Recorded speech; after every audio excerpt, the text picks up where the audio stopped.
Canberra, where we are. She is currently working on a bilingual anthology of contemporary Japanese women poets with Jen Crawford, on a collaborative poetry translation with Misaki Takako's poem, and on research project on Japanese women's poetry of the Asia-Pacific War.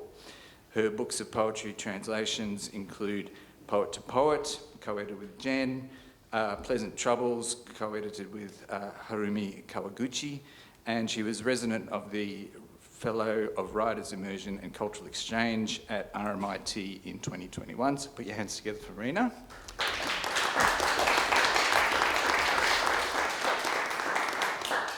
And I am going to make you clap, everyone.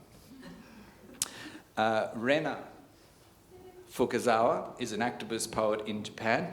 Her first collection, It Might Not Be Painful, was published in 2017, followed by In the Country of Lost Things. Her works, both essays and poems, have been widely published in poetry magazines and newspapers, and her poems have been anthologized in Hidden Authors, The Girls in the Dark, and her third collection, Listening to the Sea, is forthcoming. Next year? Maybe next year. Yeah, okay. She has founded an organisation called Stop Overlooking Harassments on Campus, which is good, and tackling sexual abuses and harassments in academia since 2020. Excellent. She is also a vegan fighting against vegan phobia in Japan. So please put your hands together for Rena.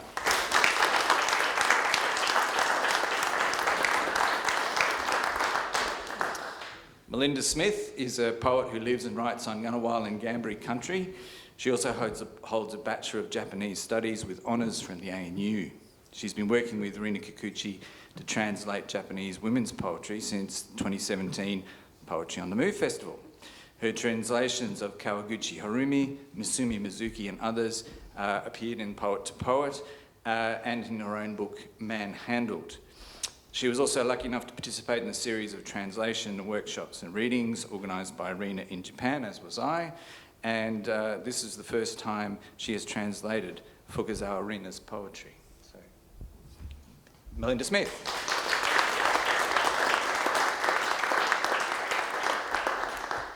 Jacqui Malins is a performance poet, writer and multidisciplinary artist based in Canberra. She's performed at Woodford, National Folk Festival, Poetry on the Move, and was recently at the Queensland Poetry Festival. Thank you, Jacqui. And other events and festivals. Was an Australian Poetry Slam finalist in 2015. Jacqui has created poetry shows Words in Flight and Cavorting with Time with cellist Julia Horvath, which resulted in a chapbook of the same name. And her recent book, F Words, was published last year. Jacqui co-founded and organised the Mother Tongue, until quite recently, the Mother Tongue multilingual poetry events here in Canberra. So Jacqui Malins.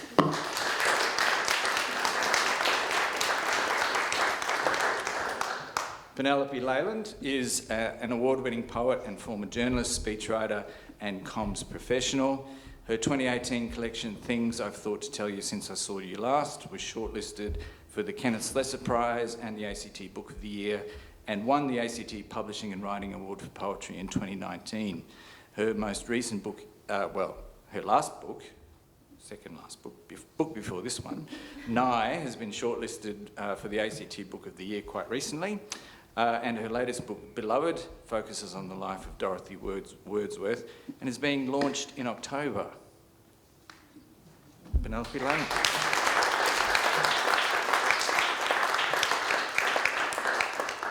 Last but not least, Jen Crawford is an Associate Professor of Writing within the Faculty of Arts and Design at the Uni of Canberra. She's the author of 8 poetry books and chapbooks, including Co-Well by Cordite Books, and in 2017 she was a co-editor, of course, on Poet to Poet with Rina. She was born and raised in Aotearoa, New Zealand, and also has lived in the Philippines and Singapore. Jen Crawford.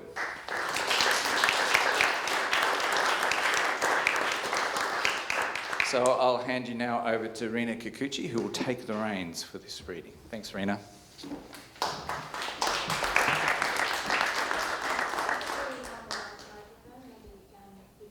That one next to me. Oh no, that one, because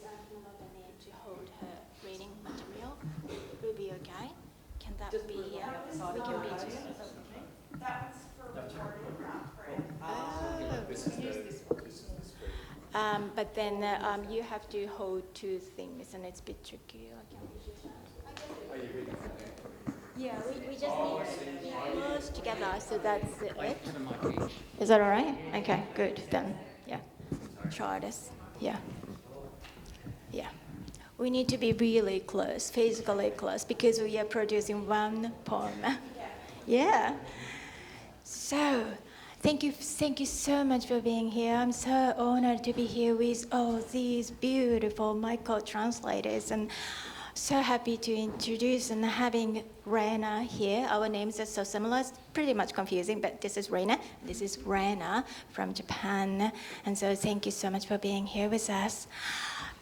So I'm so excited because we are reading so many new materials today. Almost all of them have been published really recently in Japan, and then you are listening to these latest voices from Japan. So here's Penelope, yeah? Okay, the first one we got together. So the first poem that you are listening to is Abe Hinako.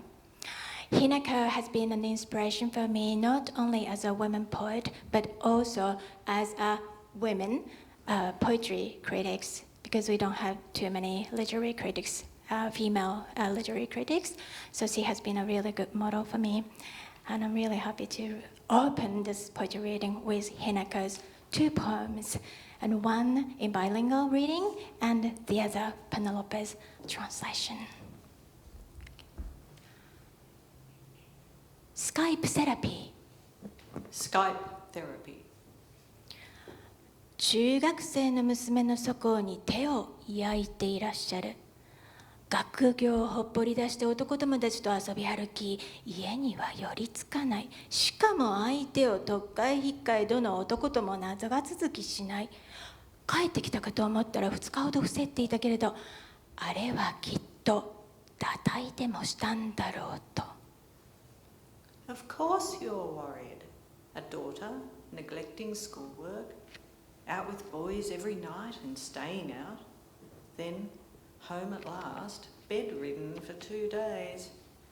An abortion, you suspect. おそらくお嬢さんはアブロティ的質でしょう。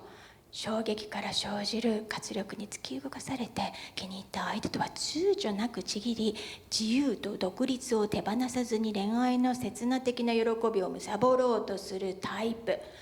どこにでもいる浮かれた娘の大半はこの気質ですから。Aphrodisia has such signs, sex with anyone, without thought of consequences. She sees only freedom, whatever can be seized from pleasures so fleeting. Do not be afraid. Such girls float in the moment, ungrounded. But all moments pass. This girl, now so original, so unique, will conform. で、そういう子がどうなるかといえば、安心なさい。20歳過ぎるとただの人になってしまいます。家でも仕事先でも案外手際よく務めを果たし、仮に陰では秘密の常時の1つや2つ抱えていたとしても、めったなことではボロを出さないまっとうな女房になるわけです。By the time they are 20, such girls perform with perfect adequacy. In the home, at the office. What bedroom secrets they have, they harbour, showing nothing to the world of their twitching tails. いいえ、全員じゃありません。彼女たちのうちほんの一握りは別の道を行きます。瞬間瞬間を一回限りのものとして生き、いつ何時でも、つまり降雪せずともオルガスムスに達するほど快感探求の道を極めると、一点きっぱりと過去の退院を葬って、それを境に孤独と死別の生活へと入っていくのです。面差しまですっかり変わって。This will be the way for most, at least. It's true, a few remain still living moment to moment, each moment another chance for gratification, until the day they utterly transcend the need for touch.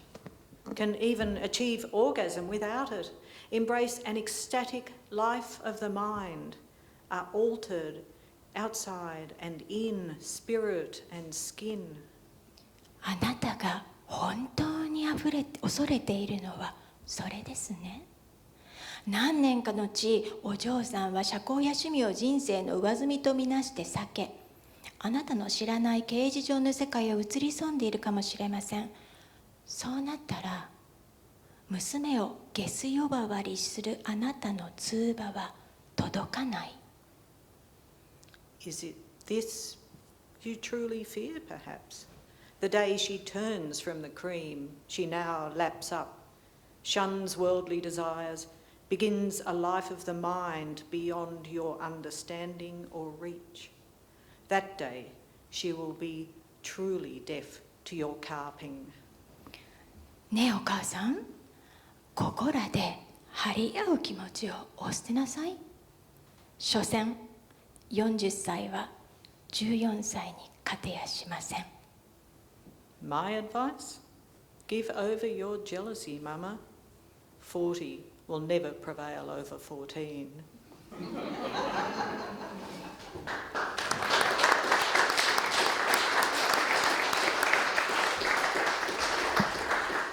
So the next poem is by the same author, Abe Hinako, and the poem is called Plum Shoes. Plum shoes. Sire, she is no longer here.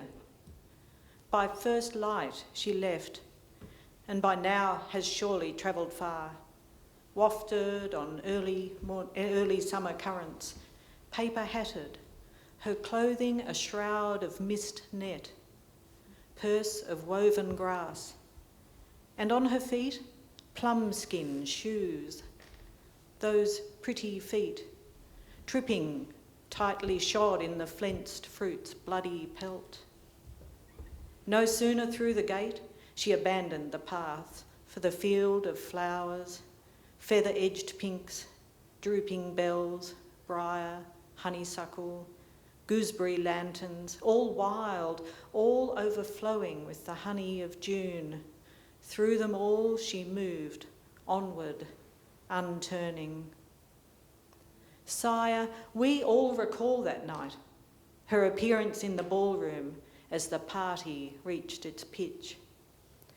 An angel, accustomed to a disguise of cindery, scullery rags, now doubly disguised as fairy tale princess for one night only, and seeing herself so in your eyes reflected. Such docile manners, such humble replies between rosy smiles, every gesture elegant as a fawn. Ah, sire, true purity is not like that, alluring with such seeming innocence. Her glass slippers then in silent glissade across the polished floor, and every eye upon her as upon an evanescent jewel. The charmed one who, at a sign from her beloved, flings herself from the attic window, yet walks away without a scratch. Fluttering, shimmering, blazing, enthralling all who saw her that night, she was herself perhaps entranced by being seen, seduced by your notice, and exalted in the moment. It was as if each quadrille traced an enchanted square, and all within were bewitched by an artful spell, where my darling girl's triumphant laughter echoed and echoed. Sire, you saw in all this what your heart wished to see. Now, maddened with love, your search has brought you to our humble house on the edge of the kingdom. The net cast by your men fanned far this past month, and my darling girl's irritation grew as your hunters grew near. The chickens felt her sharp toes, their eggs her stomping heels, as she paced the hen house, muttering, "Oh, what shall I do? He comes." Passion untamed, ignoring courtly conventions, caressing my glass slipper as if it were more valuable than life itself. He comes. I fear if he finds me gone, he will blanch, collapse, weep, and horizon to horizon, every farmer in every field will hear his woe. And me, at just 20, to be held up as pitiless, my reputation lost? Sire, my older daughters have been forced to drink bitter boiling tea by the actions of my youngest. Every chance they berate her, chide her. What can be done, little sister, now that your fun is over? People say the prince no longer hunts with the hawk or attends to ceremony, that he grows dissatisfied with all things. If he arrived here to find you gone, even his chef's finest swan neck pudding would stick in his throat. You thought it a fine game, but for one so unworldly as the prince, this first love could prove fatal. Their sisterly advice done, I added my motherly comfort. I, who would willingly risk my own reputation if it could help my child. It is true, my daughter, that a prince, an only child, nurtured so gently into bloom, will feel deeply, weep deeply too. But how will such tears be viewed by his people with sensibilities less delicate? As pitiable? Or as any torrent that cannot last, that will pass, swiftly sluicing away the memory of how a soul was enraptured by a Melusina? At this, my darling girl smiled in relief. One more push should do it. Recall, my darling, that royal motto, followed so faithfully, generation after flourishing generation. Above all, duty to family. A prince might regret a missed glimpse of a nightingale, even weep for it, but his eyes will clear, his heart will be hard cleansed. He will scoff at the naive self that pressed a glass slipper to a wet cheek. Next time he will not hesitate when tempted, but take what he wants. There and then, take and take to his heart's content. Oh, sire, what we wish with all our hearts is for you to return home. Resume your duties, relish the joys of conventional, time-honoured family life. The extinction of such a bloodline would be a catastrophe. Now I beg you, dry your eyes, look up. I will show you an attic where, if you climb on a chair and look through the window, you will see the pastures, the wild field and forest she walked through, paper-hatted, her clothing a shroud of mist net, purse of woven grass, and on her feet plum-skin shoes. She was never a girl to follow a path, sire. In shoes of skinned plums, she crossed that rippling wild field, going deeper into the forest of mirages. Her aim, to travel to the end of the world, step by light step, without the weight of company or debt, fluttering, shimmering, blazing, her steps like the weightless steps of the dead.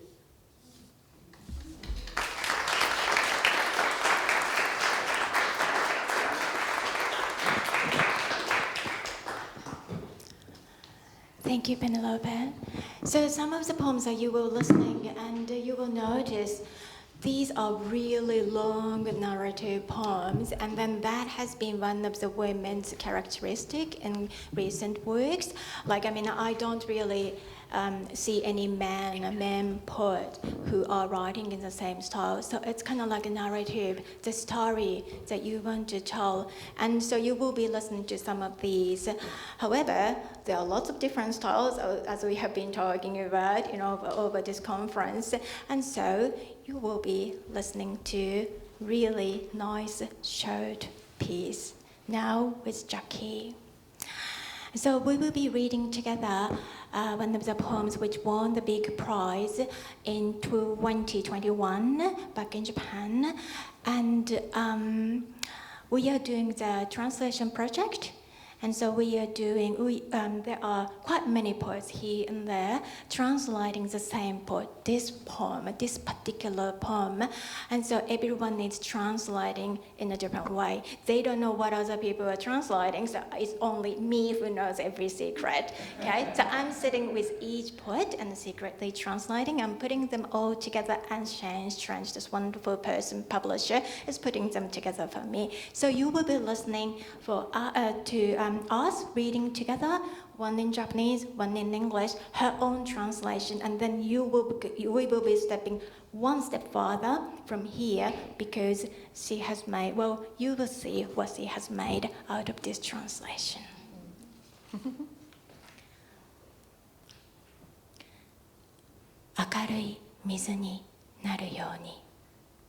A wish to be bright water.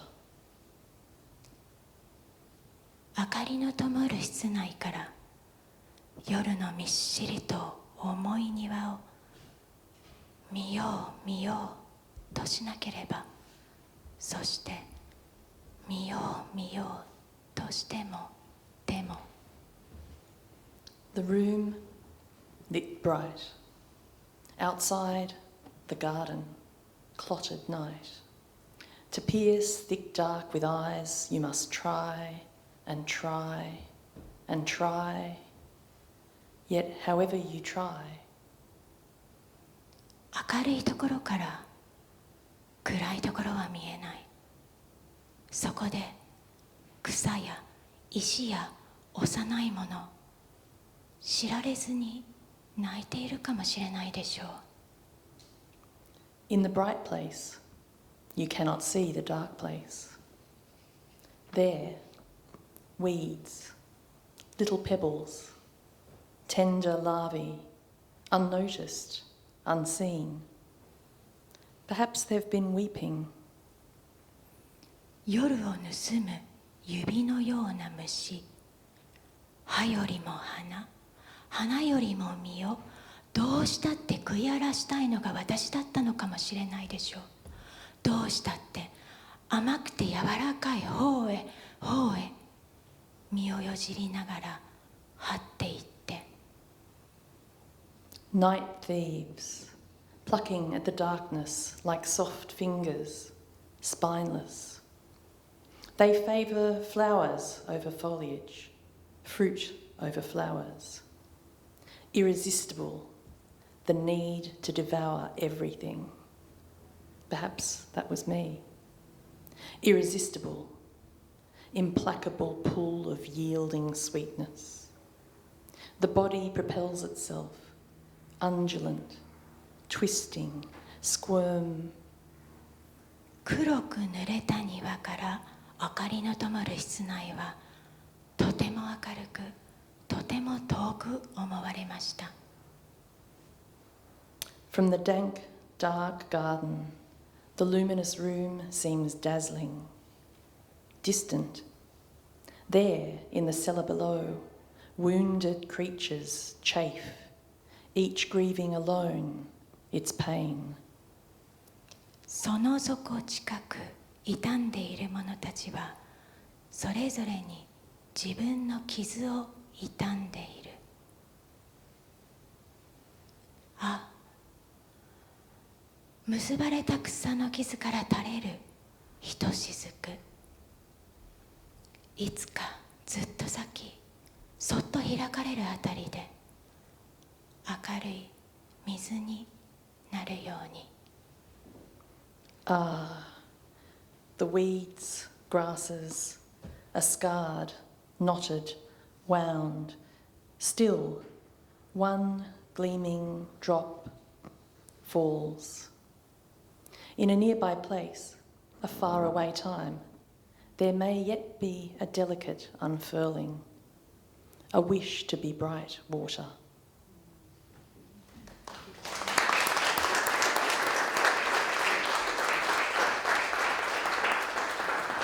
A wish to be bright water.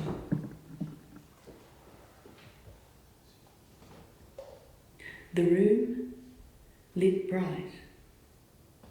Outside the garden, clotted night. To pierce thick dark with eyes, you must try and try and try, yet, however you try. In the bright place, you cannot see the dark place. There, weeds, little pebbles, tender larvae, unnoticed, unseen. Perhaps they've been weeping. Night thieves plucking at the darkness like soft fingers, spineless. They favour flowers over foliage, fruit over flowers. Irresistible, the need to devour everything. Perhaps that was me. Irresistible, implacable pull of yielding sweetness. The body propels itself, undulant, twisting, squirm.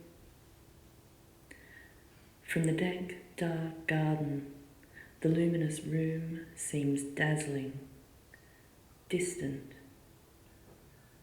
There, in the cellar below, wounded creatures chafe, each grieving alone its pain. Ah, the weeds, grasses are scarred, knotted, wound. Still, one gleaming drop falls. In a nearby place, a faraway time, there may yet be a delicate unfurling, a wish to be bright water.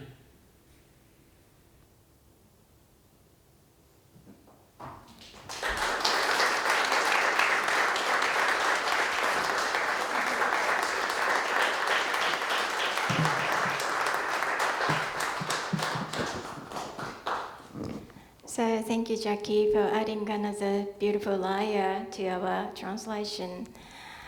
And now I think we would like to welcome Rena, our featured poet, for this poetry festival. Yeah, come on, yeah.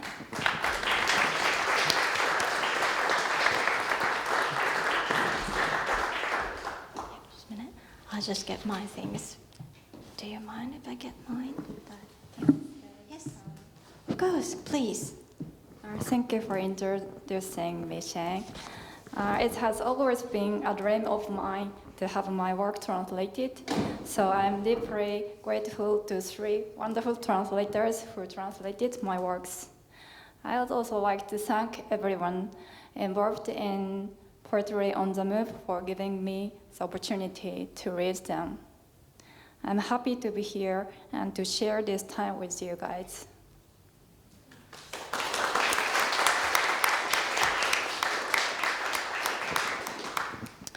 So Rena will be reading the first poem Rena is going to read with this beautiful Melinda Smith. And just one thing it's a quick thing that I want to mention about the first poem is I was really interested to listen to the discussion this morning about difficult poem. Yeah, I think Hazel mentioned that, because that is exactly what she felt. I mean, obviously she is young, but she was younger. She thought poetry is elitist. You know, like if you want to write poems, you have to be super smart, intelligent person. And I mean, I'm not suitable. You know, I'm not suited for poetry. So she thought she could write prose, but not poetry. So she just loved poetry out there. But when she read Harumi's poems, which you will be listening later on by Melinda, but she realized, oh, actually, I may be able to use my normal speech, the language that I'm using in daily life, to compose a poem. So that was actually really eye-opening for her, and she jumped into the world of poetry, and so that's how we have her here. And the first poem is about monsters, but there is one reference here I would like to mention. So a few years ago in Tokyo, you know how packed these trains can be in Tokyo, right? And then there was one young man who tried to kill as many women as possible on the train. And that is exactly what he tried one evening in the packed, crowded Tokyo train. And so this incident is in the poem, so you know what she is referring to. Okay. Thank you, Rina.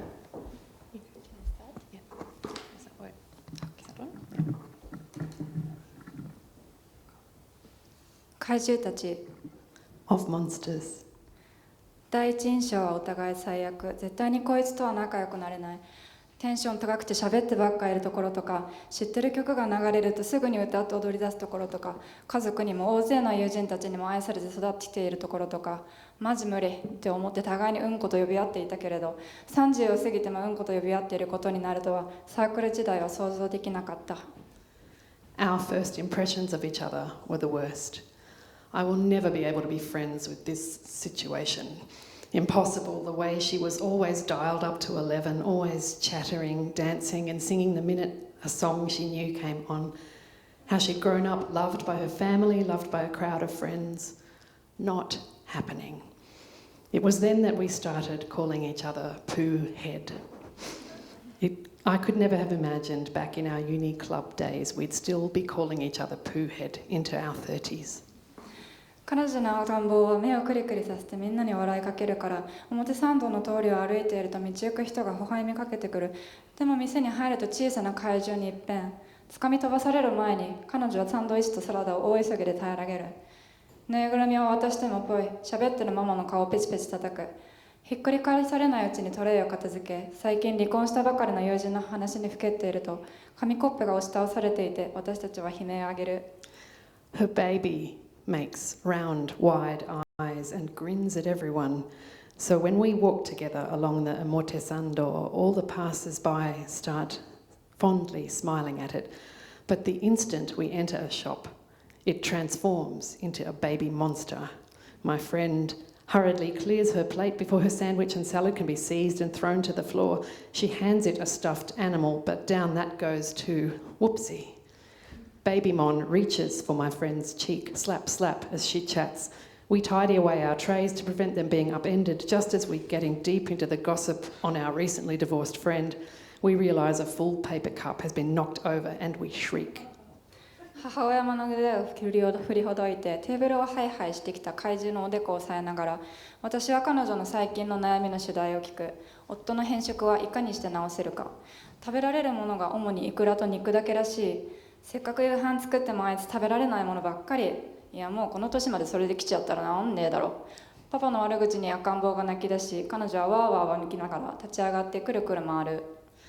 Baby Mon has broken free from its mother's arms and is up on the table crawling toward me. I fend it off by holding its forehead and listen to my friend's latest complaint theme: how to cure self-imposed dietary restrictions in husbands.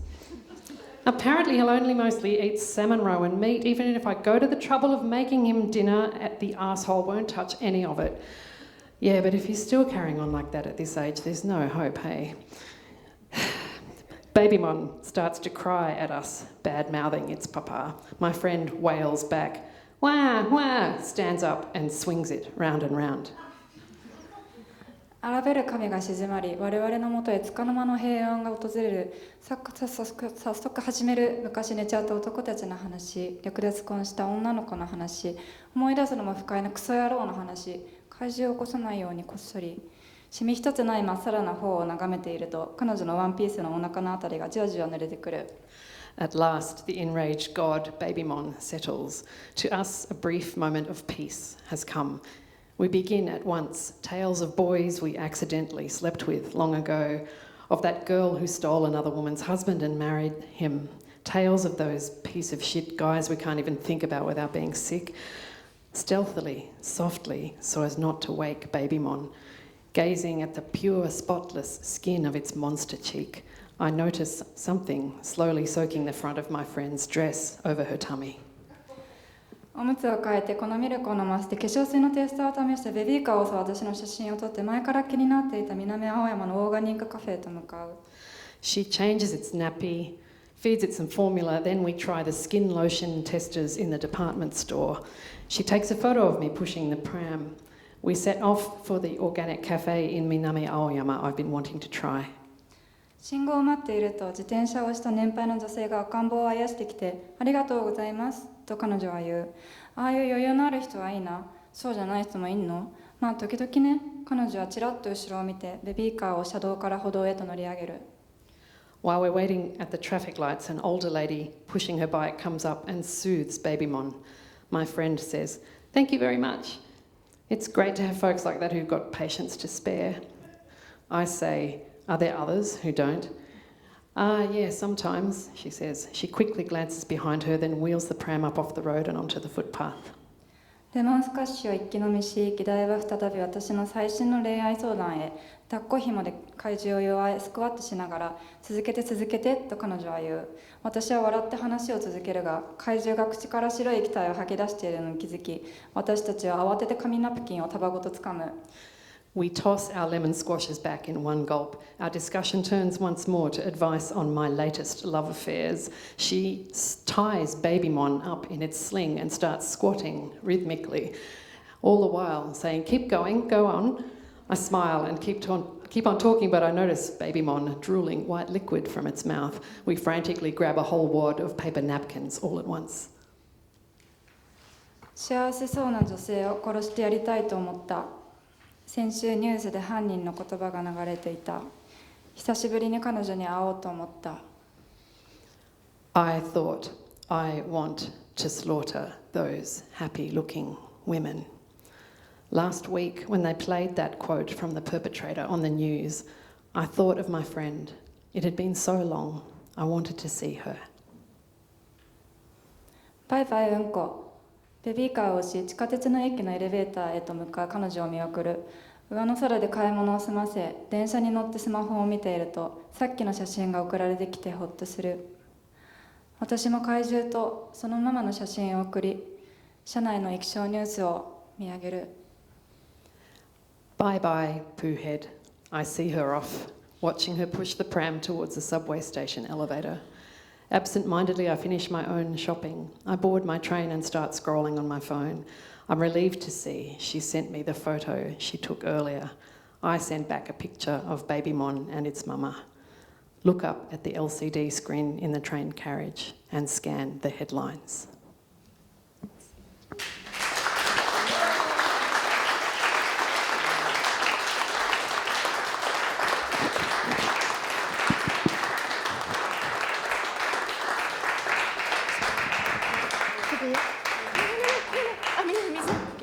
So thank you, Rena and Melinda. The 15th of September 2022, which is only like 10 days ago, is a very important and memorable day for her because she walked out of the court in Tokyo. It's making me cry. So she is suing her EX supervisor who started to harass her on campus in 2016, and she has been fighting against her.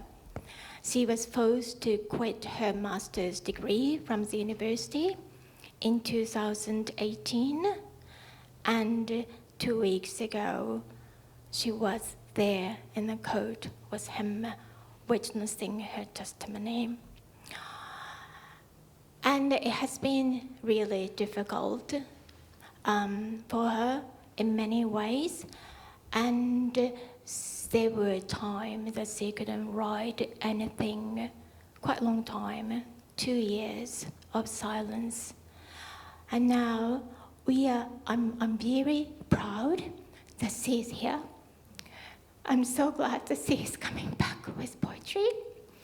And I'm so glad that you guys are here to support her and witnessing her coming back. And I'm so glad that she is actually doing her International Poetry Festival debut in this beautiful Ngunnawal country. Yeah. So 2 poems that she is going to read now from her second collection she published in 2018. So it's a connection among women and listening to the voices of women who can't really be heard has been a very good, important theme for her. So I hope that we can listen to these unheard voices. Now I would like to welcome Jan. Can I see? And now they are going to read the title poem of this great collection. Look at this beautiful cover. Yeah.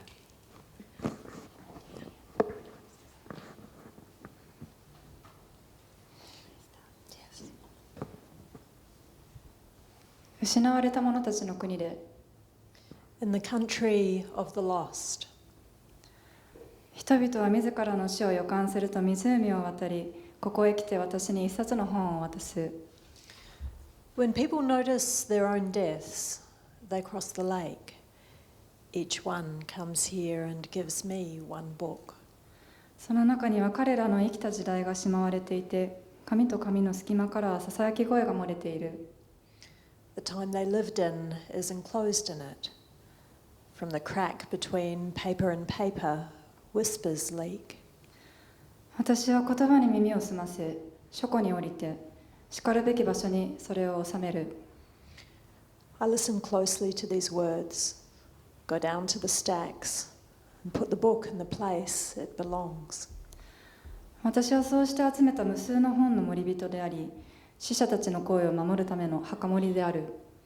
I'm the guardian of the many books collected this way, the gravekeeper who protects the voices of the dead.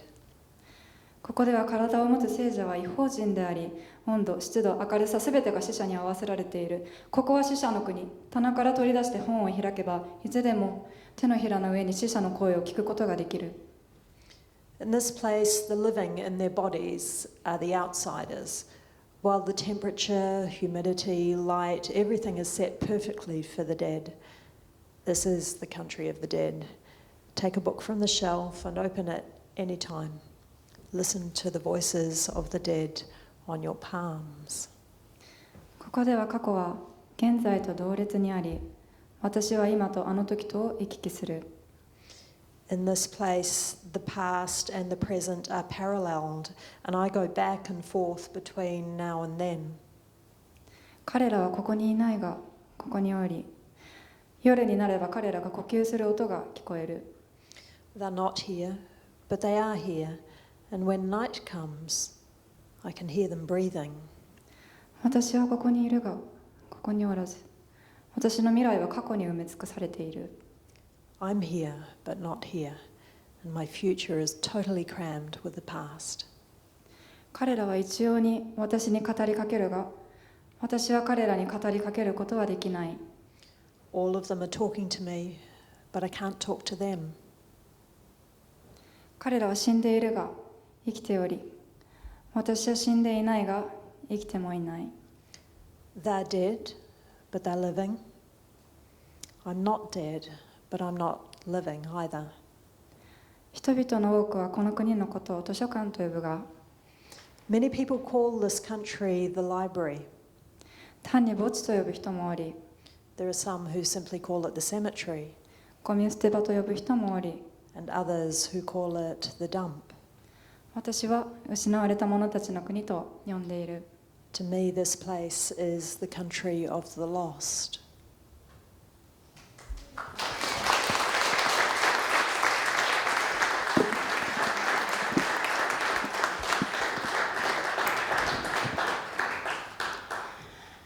So next poem, we just go. So I'm going to invite Melinda. We need lots of swapping and swapping because it's really important for me. It means a lot for me to have a poet who wrote this poem and then at the same time the poet who translated it. So, they are actually reading their own poems together, so to speak. So, we are not reading like, the dead poet's work. So that's important. Now, is this working? For recording, okay. Is there any way that... Whoa, okay, that's a bit tricky because three of us are reading together this time. We'll just have to do a smooth transition. That's fine. You stay there. Okay. Stay there and hang on to it, and then you just move a little bit, and then I can just. Okay.継承 Where the bodies are. 姉のような人たちはとても美しく流してゆく。動かなくなった者たちをそーっとそーっと波に乗せてどこにもたどり着かないように。They are working, the women, the ones who seem like elder sisters, working so gracefully to float something away. Stilled things, stopped things, things which are no longer moving, setting them softly, gently, placing them just so on the waves. Careful, make sure they never fetch up anywhere. ひだの寄った表面は灰色を映し、水中で誘うように揺れる私たちのスカートの間で押し合い、ささやき合い、我が気に空を嗅ごうとする死に損なった死体ども。目と目を合わせないように。The wet pleats of our skirts reflect the light, ash grey. They ripple gently, invitingly in the water. Underneath, moving between our legs, the things, the beings, are jostling each other, muttering together, resisting uselessly, as if scratching at the sky. Just a bunch of corpses that have failed, even at dying. Careful, not look them into the eyes. 母のような人の半音落ちた歌に合わせて姉のような人たちはひらひらと笑いをつける。上手上手、とても上手。とても遠の昔に干からびてしまった母のようなあの人は岩の上でいつまでも母であることをやめない。A woman who seems like a mother is singing, a semitone lower. In time with her song, the elder sister ones make their faces grin, ungrin, grin again like leaves flipping in the wind. Well done, you're doing so well. The mother-like one, who shriveled up long ago, sits forever atop the rock, refusing to give up mothering. 明日になれば私もこの手で彼らを流すのだという。ちぎれないようにそーっとそーっと。私の流すべきものはどれか。かつて私が私たちになる前に私を沈めたものはどれか。 They say that when tomorrow comes, I too with my own hands will be floating these off, these man bodies. Gently, softly, don't let them break apart. Which one, I wonder, which one of them is the one I should be pushing out and away? In the far off time, before I became we, which is the body that sent mine under? Which one? Which one? 動かなくなった父たちをとても美しく流してゆく私たち。上手上手、とても上手。冷めゆくことのない柔らかな母の血に腰の上まで浸かり、はるか昔私たちの髪を撫でた男の手のひらの大きさを忘れながら、何度も何度も私たちは美しく流してゆくだろThe stilled ones, the stopped fathers, we float them, send them off so gracefully. Well done, you're doing so well. Sunk to our waists in the soft, never cooling blood of our mothers, we work trying to forget the men who stroked our hair once upon a time, the size of their palms. Again and again, time without number, it seems, gracefully, beautifully, we will keep on shedding them, floating them away.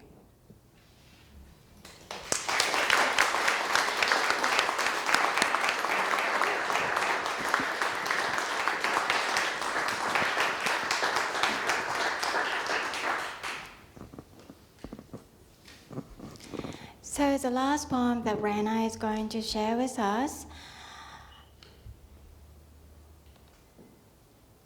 is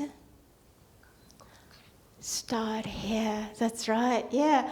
We have chosen this special poem for the finale. Why did I forget about that? Yeah. So this poem is called Start Here. And the poem is set in the very beginning of her third collection. She is now putting them all together, and we could translate these really fresh raw materials because she had sent us kindly her manuscript. Yeah, so it will be the first poem. And so start here, as I mentioned, she couldn't write anything for 2 years. She was so traumatized, and she still is. She is under medication, and so I'm so glad that she could fly here and be with us. So brave to be here to share her poetry here. And so, start here is kind of like celebrating for the new start, fresh for her. Thank you very much. ここから Start here. 始まりはここだった。 It all began right here. 20歳を少し過ぎた頃、私はすっかり言葉をなくしてしまったから、瓦礫の中からかけらを拾い集めて、それらを組み合わせて、あり合わせで形を作っていた。I was a little over 20 years old. I had completely lost all my words, and so, by gathering bits and pieces from a pile of rubble, pulling them out, fitting them together, I made shapes from whatever came to hand. 最初はほんの手遊びで、作るものといえば手のひらに収まるような小さなものばかりだったけれど、 At first it was really just a child's game, and as for what I made, it was nothing, just the kinds of little things you could easily fit in the palm of your hand. 思いつくまま次々と作っていく中で、横に並べるだけじゃなく上に重ねていくことも覚えて、私の体よりも大きなものも作れるようになっていって、 But while I was in the flow of it, making one after another, I realised I could do more than just line them up in a row. I could layer them one on top of the other. I went on. Soon I got so I could build things that were bigger even than my own body. やがて見物しに来る人たちも増え出して、中には私の作ったものを好きだと言ってくれる人も現れて、もしかしたら自分にもまっすぐな高い塔を建てられるかもしれないって。 Gradually, the number of sightseers began to grow. Among them, some appeared who kindly said they liked what I had made. Perhaps I too can build a tall tower perfectly straight, I thought. いつからか空ばっかり見上げていて、地面は揺れるものだということも忘れていた。 At some point, looking up, looking only at the sky, I forgot that the ground is a thing which can shake. また全部なくしちゃったけど、ただ始まりに戻っただけ。 So I lost the lot again, but hey, it's just that I've come back to the start.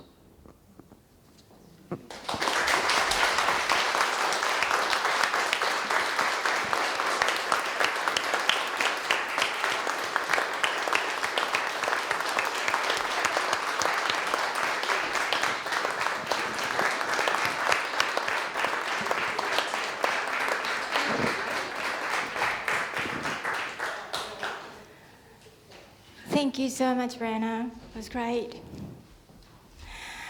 So next, we are having Melinda back here. And so I mentioned Harumi's name here, Harumi Kawaguchi. So Kawaguchi Harumi was here for the festival in 2017. So some of you may have heard her. And then she becomes a mentor poet of Rena. So it's nice to have kind of like two of them together in poetry. Yeah. So I think we are going to read only like two. Do you want to just go with me? So we don't need... Yeah, okay. Yeah? Yeah, So I'm happy with that. which poem do you want to read? Probably we can just do that one, or we can do kangaroo. Okay, maybe we can do this one and one more. Like, do you want to do the witches, or do you want to do the witches? The poem is just we just finished literally like 2 minutes ago. Well, not 2 minutes, but maybe 2 days ago. It's a new collection, and which won the biggest poetry prize this year. And I'm just so proud. And actually, I am in that book. Actually, yeah, Rina comes in. So I was really excited. But anyway, so we decided because Harumi's poems are really narrative, like really long ones, so it can keep going like forever. So probably we won't have that time this time. So we will just start with a short one, and you decide while we read together. 氷砂糖を加える。 Sweet nothing. 誰かに何か言いたい気持ちが。 This feeling that I have something to say to someone. 深い夜の底で震えて quivers underneath the dark night. 半透明の薄い羽が折りたたまれたまま It is as if I have thin, translucent wings coiled about me wetly, 濡れた背中から半身に protruding from my back at half length, まとわりついているみたいに and I can't even lie down to sleep. 眠れなくなる I don't have a special someone. 誰かなんかいないし言いたいことなんか一つもないのに I have absolutely nothing special to say. 寒い闇の中で目を見開いている Even so, in the cold darkness, I open my eyes wide. 例えば愛しているとか Maybe I could even say, I love you. 何でもいいから言えたらいいのかな Even that, just to have said something. 唇は雨の日の花びらの2枚のように My lips, like two petals on a rain-soaked flower, 重く軽く触れ合いながら like my wings, press wetly together, then dry out and part, unfolding. 幻の形を口にしようとするけれど I'm trying to shape the ghost of the unsaid words with my mouth. そんな風に羽ばたく真似をしたって But it's like pretending to beat my wings. Even if I do it, I can't get anywhere. どこへも行けないよね Outside this body, everywhere is the boundless world. この体の外すべての果てしない世界冷たくて甘いのは世界なの Is it the world that is cold and sweet? それとも触れている私なの Or is it me, this body, that touches it? 朝は向こうからやってくる In the morning, it will come at me from over there. 恐ろしいモンスターのように訪れる新しい光 A new light arriving as a monster. パリパリと痛い羽を広げて I will open out my painful wings and flap them.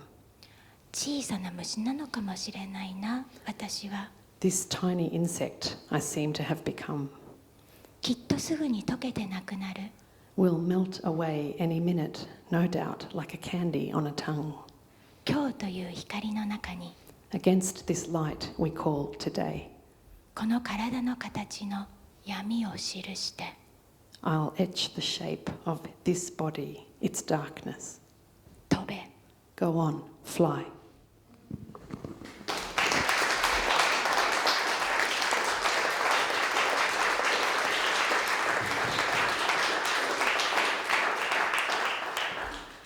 And then this one more of Kawaguchi Harumi's wonderful poems. This one features poetry on the move.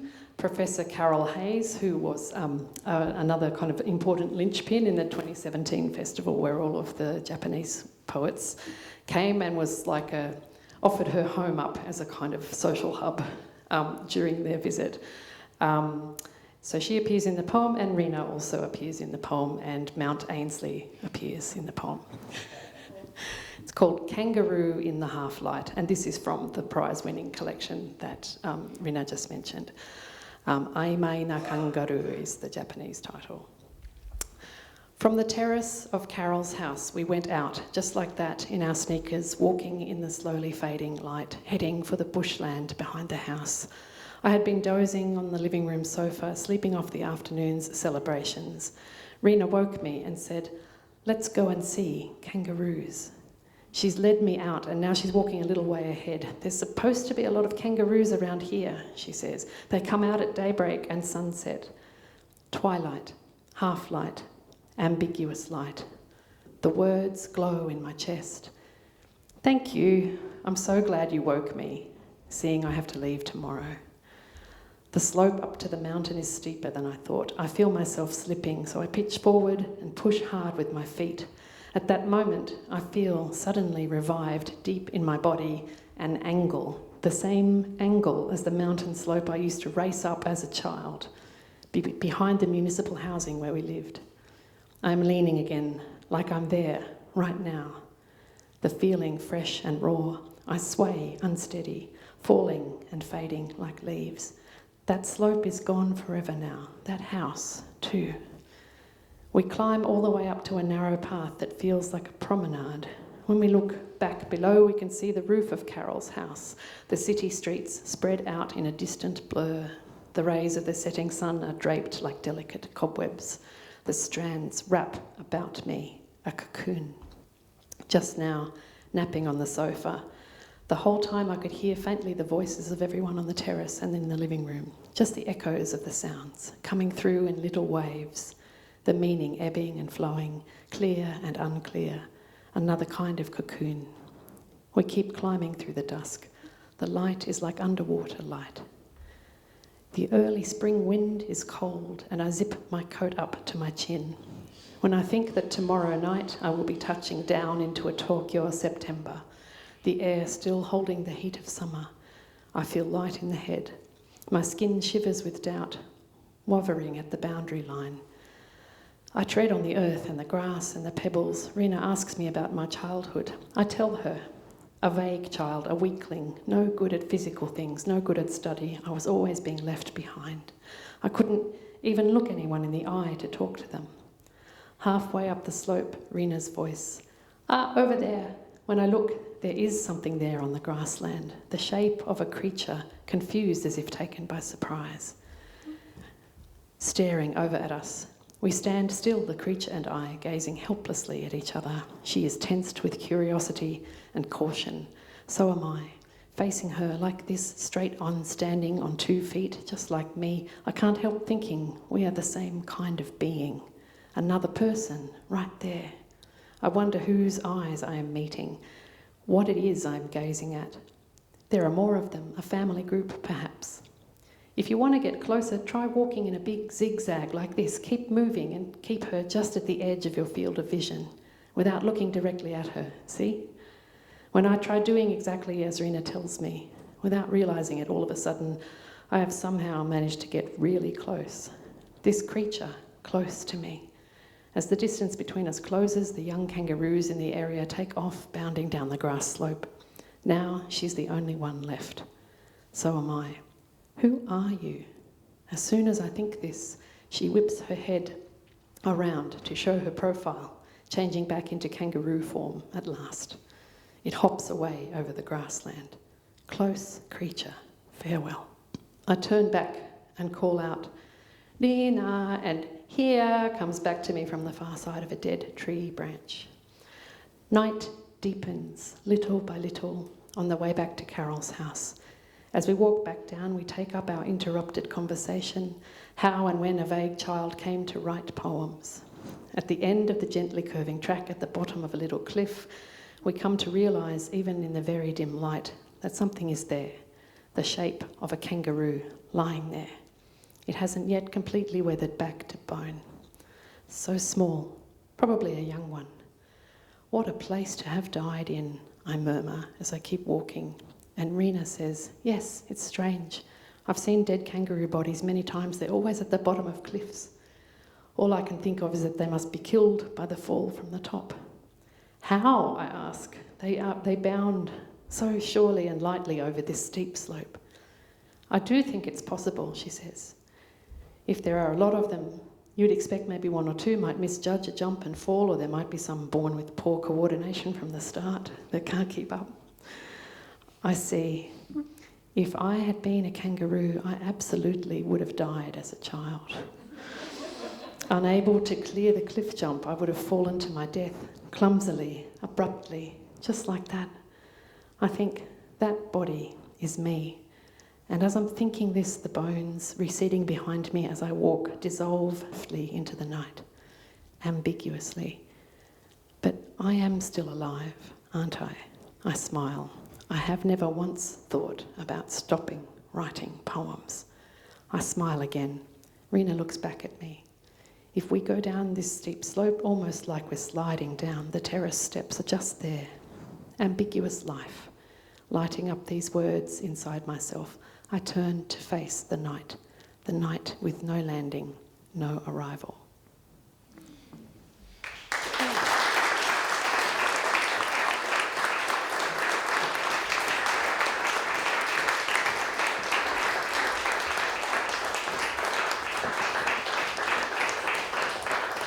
Thank you. Now we are going to have last translator poet, Jane Crawford.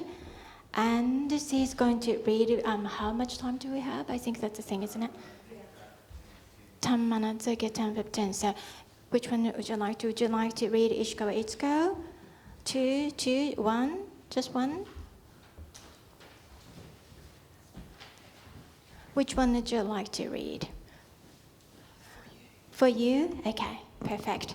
Okay, so now, see, we have been translating a lot of poetry, and therefore she has so many, poems to choose from. So she's reading bits and pieces from all different women writers in Japan. So the first one is Ichiko Itsuko. Paul Munden has translated Ichiko Itsuko's poems with me too, so you may find some similarity in here. Ichiko Itsuko is a really specialist, a professional of listening to unheard voices, and here you can hear the voices of Korean Japanese people who were forced to live in Japan, brought to Japan, and almost worked as slaves really for quite a long time, and they still get really harsh discrimination still nowadays in 21st century. I'm really ashamed of saying this, but that's a fact. And she is really listening to these people's voices.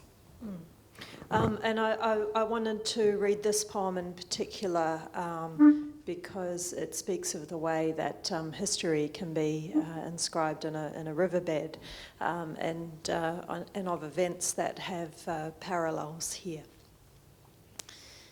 For you, who were massacred on the riverbanks of Nakagawa and Arakawa after the Great Tokyo earthquake, 1st of September 1923. What am I meant to do? You were buried 10 years before I was born. The riverbed's full of your formless faces. Your compatriots who search for you call this place Tikikyo, enemy capital.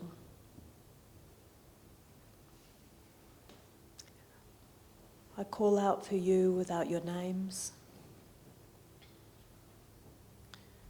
You with your arms tied behind you. You butchered by hatchets. You shot and kicked to the river. You, pregnant and young. You who came to study. You were there too. And you, yoked to a cart because your crop share was taken by a Japanese loan shark.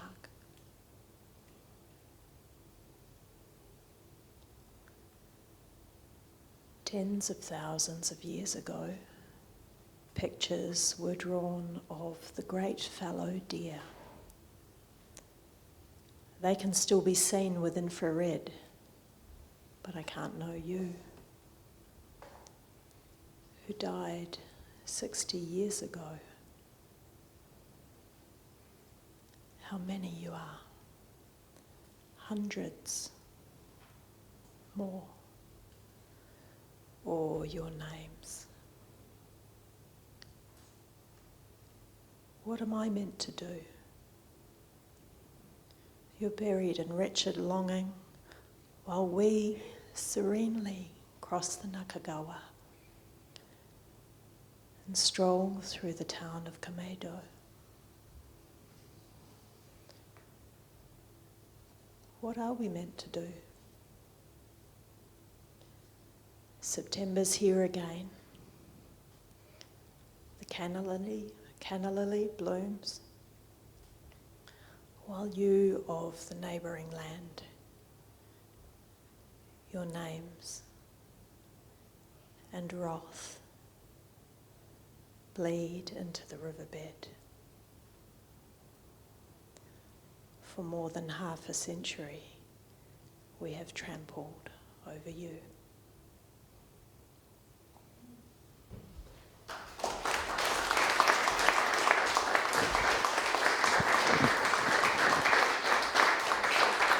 Thank you, Jen. Thank you. It reminds me so much of the trips that we did in Perth. Now, which one would you like to read now? Okay, so the next poem is called Season, and it's by Shinda Ryoko. Shinda Ryoko is still, both of them are still alive, but they are born in Ishikawa Ichiko and Shinda Ryoko. Both of them are one of the very senior women poets in Japan, and they were both born in 1930s. And now, and they are the very ones who has been writing and tackling with the legacy of the Asia-Pacific War. And I'm hoping that it will continue. This tradition will somehow be continued by younger poets because I don't think it's over yet. So Shinda Ryoko was born in Japan, but then moved to Manchuria, the puppet Japanese regime, the countries that we occupied in Asia. And so her family moved there. But then we surrendered in 1945, and therefore her family had to flee from the country. And then on the way, many people were killed. And so her mother and herself and her younger sister decided to flee, only these women. And so she had to cut her hair short because her mother was worried that she was going to be raped, and she was 12. And she lost her daughter, her younger sister on the way, and she made it back to Japan, but these images always, the loss and nothingness always come back to her poetry.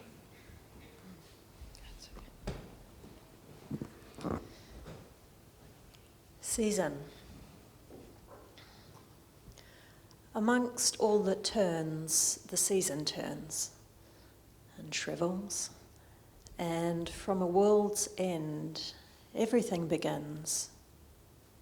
Sure, but could a kitchen knife slice open the future? I'm here slicing cabbage again in the time of repeating, repeated. Slicing when Grandad died, slicing when Grandma died, the little stream of home endlessly trickling. On the day my sister died, the stream dried up. My heart dried up. I stared, not out of love. The body cold and hardening was frightening. I couldn't look away because I was scared. My dear little sister, you carried 3 kids but were desolate, full of unvoiced hurt. Betrayed, you trusted, and so the sorrow. The first of the Mongolian-born Japanese, and losing her dad soon after birth, my sister, like the yellow wind over the sand plains of the continent, spiraled out. You, I can only hear the songs that you hummed. My distant father shimmereth. So put on your sand goggles, go and see him. Your emptiness will be filled by the yellow river's water. The sun and moon will trickle down until their grain completely buries the edge of the map. At last you smile. Again, the exquisite sun and moon will trickle into the hands of the lovely daughters that you left. And soon a newborn will cry. Someone will be dying. Turning, turning, spring, summer, autumn, winter, the sun and moon trickle down. Outside now, heavy snow is falling. Thank you, John. Pleasure.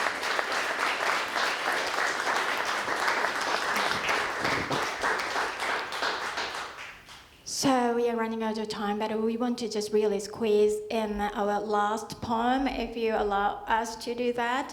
And it's a really big challenge, but we will do it like really quick. It's a really quick poem, but long, that's the thing, okay? So it's a really different one. So I was really excited to do this, so, we just do this. We're not going to let it go. Okay, yeah. Sorry, Shane. So this poem is written by Enomoto Sakurako. She is a really young emerging poet, and I wanted to include all different voices for you guys, so you can listen to all different ages and different genres and different style. Okay, here we go. ドクダミ健康チャンネル Fishwort Health Channel. ジャスミン茶のプールにイルカが歌いながら泳いでいるという光景ののんきに塩梅なという光景ののんきな塩梅に顕微鏡を近づけて割れてしまったカバーガラスの海面をつぶやきながらそぞろ歩いた雑木林での爽やかな嘘をそっと記述する初老の男の背中に見たこともない微生物が分裂したり統合したりするのをどこからか覗いているような心持ちにさせる映像。A dolphin sings as it swims in the pool of jasmine tea, as if a microscope's coming closer to this energetic scene of wandering around the forest, murmuring the death name of the broken slide on the back of the old man writing down joyful lies of the many zooplankton, never seen duplicating and dividing in motion pictures that provoke the feeling of peeping. というより角膜に張り付いたイマージュがひらひらはたまいて少しずつ漂う鱗粉に触れて紛れて梅の香りが鼻先をくすぐるような錯覚がコーヒーを煎る匂いに混じっていて Or rather, the images glued to the cornea and fluttering as butterfly scales gradually seep through, among them the scent of plum blossoms that tickles tip-of-the-nose illusions mixed up with coffee grinding. 蛍光灯の点滅にさまざまな記号の残像が眼底をヒラメのように這い A fluorescent tube flickering after images of assorted symbols creeping across the top of the fundus like flounder. 野良猫が裏庭でつぐみか何かを追いかけているのが想像できるぐらいには鮮明な頭の中には多分珍かな南国産の蛾が数えきれないくらい詰まっているのが実感としてあるような気がして A stray cat in the back garden chasing a thrush, this mind is clear enough to imagine and filled with countless strange moths of the southern islands felt as reality. それらの羽ばたきの耳障りな音が砂に埋もれた細かな金属を引きつけその瞬間遠くの行ったこともない惑星に繁茂する奇怪なシダ植物からたなびく煙のように胞子の群れを連想させ The uncomfortable fluttering noise attracting tiny metallic grains buried in the sand, a moment which causes one to imagine a distant unvisited planet's many strange ferns growing packed together, and from these ferns a crowd of spores like a smoke trail. その一つが別の惑星の水たまりにはらりと落ちて未知の水生植物のうちのどれかを受粉させる生命力の強さに感嘆しながら One of these, into the puddle on the far planet, lightly falling, this pollination of an unknown pondweed taking such admirable strength of life. ふと水際で虹色の鹿が一頭明らかに神秘的な装いと佇んでいてそれを目撃する者にこれが夢であることに早く気づきなさいと諭すような達観しているようなおぼろげな印象を与えるものだから And suddenly near the water there is a rainbow-coloured deer, a clearly mysterious apparition standing as if admonishing the one who watches that this is dreaming. As soon as possible, recognise it. The deer appears to know everything. そうした欺瞞のただ中をたゆたうクラゲのように 知的生命全体からいくつかのメッセージを受信しようとするとき、それは果たしてどのような言語でどのような方法で、そしてそれを書き残すための鉛筆や紙は豊富に用意されているのか、黄ばんだ紙の端からシミに蝕まれて途方もない時間をかけて紙自体が証明してしまう前に、生まれては死ぬ生命のすべての数を、たとえそれをあらゆる場所に隠された金や銀、銅、アルミニウムなどを残らず使って製造した金属に置き換えたとしても、まるで足らないことくらいは承知のはずで、And in the midst of this deception, the attempt to receive the messages of the sentient jellyfish creatures floating through. But what kind of language is this? And how? And are there rich stores of paper and pencils for the ages of writing it down, paper brown at the edges and eaten by silverfish over eons before it's destroyed, and the innumerable lives to be born and to die, even if one were to collect all the hidden coins of gold and silver and copper and aluminium, clearly could not be replaced. だから束物の旧作にきらめく深海魚たちの鱗の数々を稲妻と閃光の密接な取り合わせの中に隠蔽して、 So for a moment there's rest in the shimmering of countless abyssal fish and their scales. 何人も触れることができないように閉じ込めることで、 As if concealment between the lightning and its flash, a sealing away from all touch. 朝露のまばゆさに雪の結晶の果敢なさを重ねてしまえばそれでいいのかもしれないと感じること、祈ること、目を閉じること。 An overlaying of the dazzling morning dew with the snowflake's lack of braveness might be acceptable. A wishing, a praying, and a closing of one's eyes.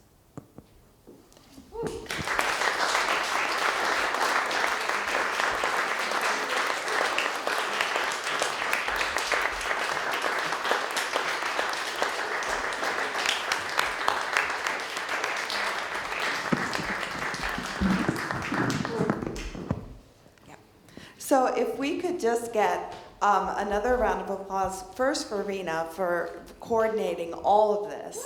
And what a magnificent...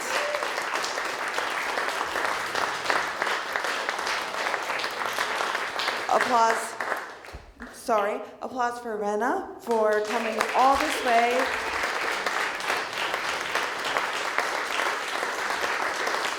Incredibly brave. And then applause for the translators.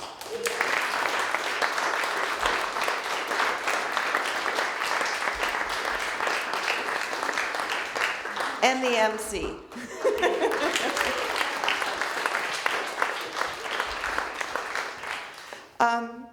So I just wanted to just very quickly reiterate that this is the end of the time of the primary weekend at here at Gorman Arts Centre, but there's more tomorrow night. There's a celebration of 8 years of Poetry on the Move.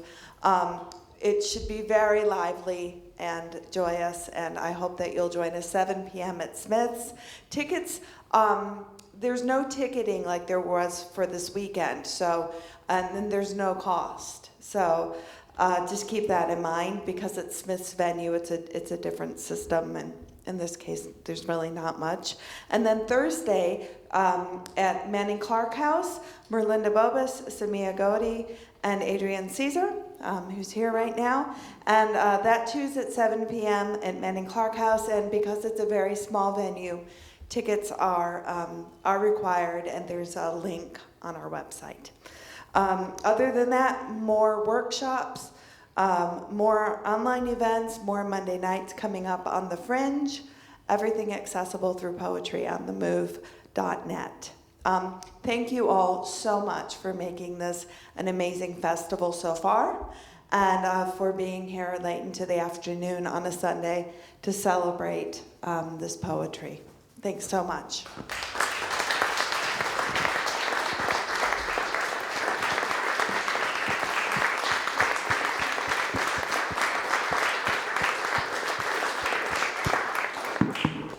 Yeah, and look, some people will be around. Obviously, I hope a lot of you are tomorrow evening and for the other events Kimberly mentions, but I know some people won't be. Some people are guests, and others will be doing other things or leaving us or whatever. So I just quickly wanted to just say a very, very few parting words, not mentioning many people by name, but just really saying thank you to all our international guests who've come here. Some of them long planned, some of them more, kind of, we found out about the opportunities more recently, and it's just fantastic to have you here from various parts of the world. So thank you very much for coming and for your contributions.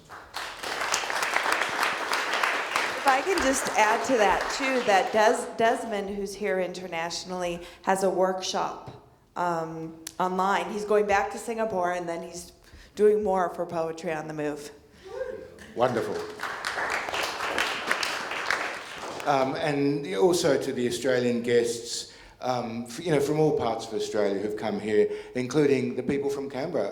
The poetry community here is wonderful, and everyone, from every part of this place that we live, I thank you. So, also, I want to obviously thank everyone involved in our translation sessions and readings. We've just heard the readings, and that's just a real thrill to have that intercultural, cross-cultural sharing and translation, and we need as much of that in the world at the moment, I think, as we can have. I also wanted to thank everyone who supported the festival at the University of Canberra, not only this year, but a lot of this sort of Poetry on the Move stuff grew out of stuff at the University of Canberra and its relationship with the rest of the poetry community around the country and some international relations. So thank you, University of Canberra and the people there. And also to Gorman House. The Gorman House people this last few days have been absolutely wonderful, including the caterers, the venue staff, the wonderful tech people. Thank you so much. It all went so smoothly. And also all our UC interns, students, helpers, creative people, doing so much, not only on here, but helping sell books when necessary, doing stuff online, socials, a whole range of stuff, planning, coming to meetings, just being generally wonderful. So Doing absolutely everything. Yeah, the people behind the scenes, or kind of semi at the edge of the scenes, they're so central. They're part of the key to all of this. So thank you, everyone involved in that way. Members of the Poetry on the Move committee, there was a kind of a little committee that sort of had a few people on it. I'm not going to mention names, but we just a few of us had a little sort of advisory thing, and for those people who got involved, that was fabulous. Those who sold books, everyone who's come along, the ACT and National Poetry community, I just think it's wonderful. Past Poetry on the Move directors, Paul and Shane, thank you for being here and for being such an active and wonderful part of the last few days. Hands together for Paul and Shane.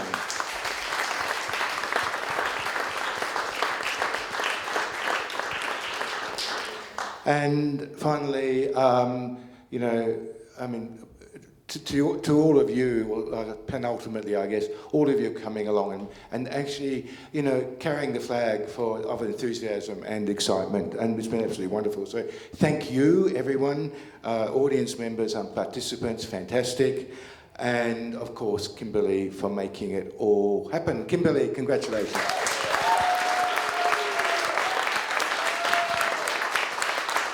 We'll just end it like that.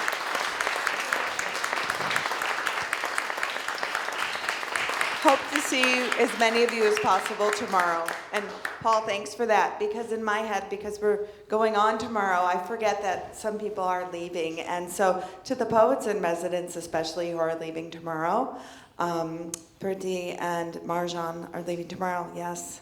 And Rebecca, thank you. Desmond will still be here.